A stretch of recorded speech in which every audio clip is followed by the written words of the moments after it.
Praise the Lord. தந்தை மகன் தூய ஆவியின் திருப்பெயராலே ஆமென். என் அன்பிற்குரிய சகோதர சகோதரிகளே, இன்றைய இறை செய்தியாக ஏசப்பா நமக்கு தருவது லூக்கா நற்செய்தி இயல் 1 இறைவார்த்தை 40. மரியா செக்கரியாவின் வீட்டை அடைந்து எலிசபெத்தை வாழ்த்தினார்.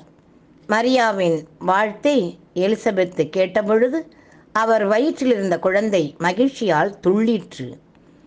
இன்று கடவுளால் தெரிந்து கொள்ளப்பட்ட இரு பெண்களின் சந்திப்பு நிகழ்கின்றது. அன்னை மரியாளும் புனித எலிசபெத்தும் சந்தித்தது மாபெரும் மகிழ்வின் மறையுண்மை. இதற்கு காரணம் இவர்கள் இறைவனில் நிலைத்திருந்தது, ஆண்டவரது பணியை ஆர்வத்தோடு செய்தது, நன்மைகளை பற்றி கொள்வது, அன்பு செய்வது, எல்லோரையும் உடன்பிறப்பாக கருதுவது, தாழ்ச்சியுடன் பழகுவது, உதவி செய்ய ஓடி வருவது, மன்னிப்பது போன்ற நற்பண்புகளில் சிறந்திருந்தார்கள். அன்னை மரியாள் எலிசபெத்தை சந்தித்த இந்த விழா 13ஆம் நூற்றாண்டில் வாழ்ந்த பொனவந்தூர் என்பவரால் தொடங்கப்பட்டது. 1969 திருத்தந்தையாக இருந்த 6ஆம் பவுல் இவ்விழாவை மே மாதம் 31ஆம் நாள் கொண்டாட பணித்தார்.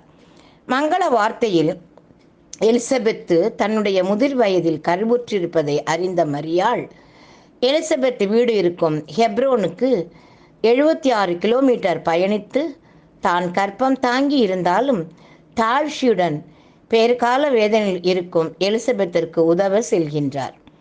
இந்நிகழ்வில் பழைய ஏற்பாட்டின் நிறைவான திருமுழுக்கு யோவானும் புதிய ஏற்பாட்டின் தொடக்கமான மீட்பர் இயேசுவும் பிறக்கு முன்பே சந்தித்து கொள்ளும் உன்னத செயல் நிகழ்கிறது.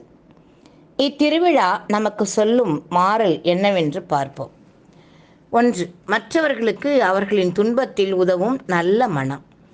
அன்னை மரியாளுக்கு யாரும் எலிசபெத்திற்கு உதவ போ என்று சொல்லவில்லை. தானாக முன்வந்து இயேசுவின் தாய் என்ற நிலையிலிருந்து தாழ்ந்து உதவி செய்ய நெடுந்தூரம் பயணித்து வருகிறார்கள்.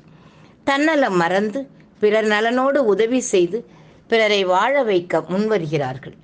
கானாவூர் திருமணத்திலும் யோவான் நற்செய்தியில் 2வது இயல் 2இல் கூறியது போல யாரும் கேளாமலே அன்னை முன்வந்து உதவினார்கள். தேவையில் இருப்போருக்கு உதவும் நல்ல பண்பை அன்னையிடமிருந்து பெறுவோம். 2வது, பிறருக்கு எப்பொழுதும் வாழ்த்து கூறுவோம். அன்னை மரியாளும் எலிசபெத்தும் ஒருவரை ஒருவர் வாழ்த்துகிறார்கள். எலிசபெத்து வாழ்த்திய பொழுது அவர் வயிற்றுள்ள குழந்தை பேரு உவகையால் துள்ளிற்று. எப்போதும் பிறரை குறை சொல்லாமல் வாழ்த்தி நல்ல பண்புகளை பாராட்டி தூய ஆவியாரின் கொடையாகிய மகிழ்ச்சியால் நாம் இருக்கும் இடத்தை நிரப்புவோம் வாருங்கள். 3வதாக, கடவுளை போற்றி புகழ வேண்டும்.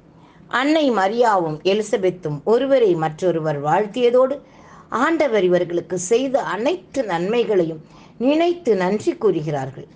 அன்னை மரியாள் லூக்கா நற்செய்தி இயல் 1 இறை வார்த்தை 47இல் ஆண்டவரை எனது உள்ளம் போற்றி பெருமைப்படுத்துகின்றது என்கிறார். இறைவன் செய்த நன்மைகளை நினைத்து அவருக்கு தினமும் நாம் நன்றி செலுத்த வேண்டும். அன்பானவர்களே, நாமும் அன்னை மரியாளை போல வாழ்வோம். நம்மை சந்திக்கும் அனைவரும் மகிழ்ந்து இறைவனை புகழச் செய்வோம் வாருங்கள். ஜெபம். அன்பின் உச்சேயம் இறைவா, உமது அன்பு தாயை எங்களுக்கு தாயாக தந்த தயைக்காக நன்றி சொல்கிறோம் அப்பா.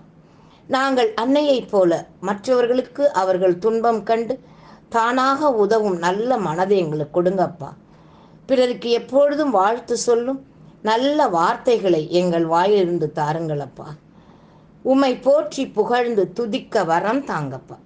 நாளைய நாள் அருளின் நாளாக உமது ஆசிரியரின் நாளாக அமைய வரம் தாங்கப்பா. ஆமென். அன்னை மாமரி எங்கள் அன்பின் தாய்மரி, என்று முந்தன் புகழை பாடுவோம். தேடும் மாந்தரை தேற்றி காத்திடும் உந்தன் அருள் வரங்கள் இன்று தேடினோம். உந்தன் அருள் வரங்கள் இன்று தேடினோம். என் நிறைந்த உதவிகளை பெற்று தந்த நீ எங்கள் வாழ்வில் உடனிருந்து காத்து வருகின்றாய். நன்றி பூக்கள் ஒன்று சேர்த்தோம் உந்தன் பாதத்தில். ஆரோக்கிய தாய் மரியே எம்மை அரவணைத்து காப்பாய் நீயே. அன்னை மாமரி எங்கள் அன்பின் தாய்மரி, என்று முந்தன் புகழை பாடுவோம். தேடுமாந்தரை தேற்றி காத்திடும் உந்தன் அருள் வரங்கள் இன்று தேடினோம். Praise the Lord. மரியே வாழ்க. ஆமென்.